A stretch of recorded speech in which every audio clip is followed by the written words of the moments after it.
So you invest in what's called growth capital, but there's a whole spectrum of private equity and venture capital investors who do, early stage stuff and then do much later stage stuff than you do. Could you explain kind of what growth capital investing means and how that's different from the other kinds of players? Sure. So most growth investors have a different sort of definition of what growth is. For us, um, we sort of see a couple of core stages. On the one hand, you have early stage venture capital, which typically describe as Series A, where you're investing against some early proof points, but the risk that you're taking is usually product risk as well as market risk. Um, uh, in late stage investing, so pre-IPO stage, you're coming at a much later stage where the company is, very established, has significant scale, and the investment is to, get in, at a discount to the IPO. On the other hand, you have sort of, typical buyout investing where the focus is on, profitable businesses where there's an opportunity to leverage the asset and grow value, or rather build value through leverage and operational sort of efficiencies. Growth is somewhere in between. So we're later than early stage because we want there to be real revenues, a working product. So we're never really taking product risk, or never intentionally taking product risk. We want to come in where there's a good product, there's a working product, the customers are buying, and we can really finance sales and marketing expansion. So ideally, we want to work with the team to really figure out what is the sales and marketing equation that makes sense. How much capital is needed to do that?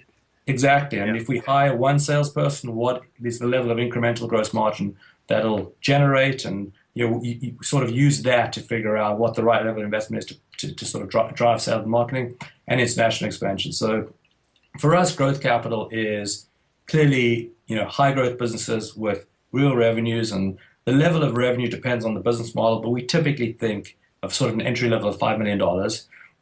And then the model is about building top line revenue. So taking a business with $5 or $10 million in revenues and over a 3-year period building it to 50, 100, $200 million in revenues. We're not focused on profitability. We're not focused on leverage, but we're really focused on building revenue and building revenue growth. And where our investments do well, it's because they're growing rapidly and they have strategic value to an acquirer. So a business that's been bootstrapped and customer funded in its early stages becomes interesting to you at what point? When they get to 5 million in revenue, or 10, or where? Or how do Um, you know? so it depends on the business model. So with software businesses with recurring revenue streams, we're comfortable with smaller businesses. So that's about €1 million a quarter, where we start to think, okay, this is in range. Whereas with businesses that have a lower gross margin profile, in the 30-40% gross margin, we like to see closer to 2 million, 2 million a quarter. But if I think about the spectrum of deals that we've done in the last 12 months, they've all been about between $8 and $12 million revenue run rate at the time of investment. Mhm, mhm. So many of these businesses that you get to know have been bootstrapped and customer funded, so they really don't, in some sense, need capital. So how do they know when it's time to change that model and say, okay, now's the time to go get some outside capital from Canada or somebody like Canada, as opposed to just staying on the customer funded track? Yeah, yeah. So it's an interesting challenge and one that we're dealing with, every day. So the position that we're in is we really need to sell our capital to entrepreneurs. Early stage investors are investing in companies that need cash, and those founders are always out looking for cash. Your buyers of businesses are acquiring companies that are typically for sale. So our first challenge is to find high growth, interesting, capital efficient businesses, and usually they're off the radar. They don't go to TechCrunch events. They're not in the VC scene. They're just head down building their business. Wherever they are. So we have a data problem to find them, and we spend a lot of time and resources doing that. And then once we connect with them, we spend a lot of time working with the entrepreneur to figure out whether there is an opportunity, and we only want to invest in companies where we think there's an ROI on our investment.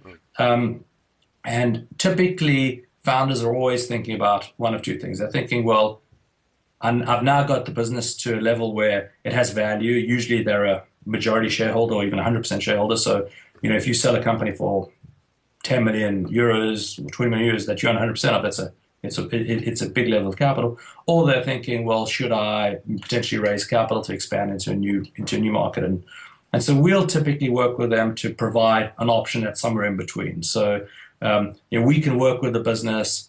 We can focus on convincing the founder, the entrepreneur, to work with us because we can help them expand geographically. So through our presence in the US, we can bring on board senior executives and advisory board members and so on in the US market, help professionalize the business such that the value increases because we're focusing on strategic value levers rather than cash flow profitability levers. And at the same time, provide some level of cash out de-risking such that if the investment doesn't go as planned and or whatever, they've taken some cash out of the table. So it's as part of the structure, we're sort of selling to the founder why they should work with us. And once founder gets that, it becomes a very interesting way to go because you get two bites of the apple. You get some liquidity now, and you get a much bigger liquidity event later on, and you also get the support of a group working across Europe and the US every day, focusing on building your business. And what differentiates founder-led, capital-efficient bootstrap businesses to many other businesses is that usually you have a founder who's doing everything, making all the key decisions, doing strategy, doing execution, hiring, business planning, negotiating the lease, Sundays doing the monthly accounts. And what we really enable the founder to do is to focus on the highest ROI events, and we'll help recruit the best people to do finance, marketing, sales, board, and so on. And so it's a very attractive way to go for founder entrepreneurs. Yeah, and that's why we like founder-led businesses and founder-led businesses like us because of our model. So our model is we want all of our deals to be successful. We target a base case return on each investment of 3 times capital, with the upside opportunity to get much higher than that if we're able to generate major value. But we don't want to risk the company to do that. So we focus on not having losses in the portfolio. And if you think about someone who owns the majority of their business, that appeals to that kind of individual because they want to know if it's not a 10 or 20x return, there's still reasonable value, and we get a bit of return, and they make that makes money. As opposed to a company, once you're in the venture capital life cycle and you've raised $20 million, the bar to have any value for the founders is already really high. So you have a strong incentive to roll the dice. Whereas founders, who haven't raised capital really don't. Well, Hillel, I want to thank you. This has been just fantastic, and I think it's really some eye-opening perspectives that our participants are going to find from your comments. And it's also nice going back to Go Viral to hear kind of the end of the story and how that deal panned out. So everybody was happy with that deal, and I know Jimmy and Klaus were, and I know you guys were happy with that deal. So it's really pretty cool to see how this whole growth capital thing can work and pan out when things go as everybody wants. So Absolutely. Yeah, so thanks for coming. It's fantastic to see you.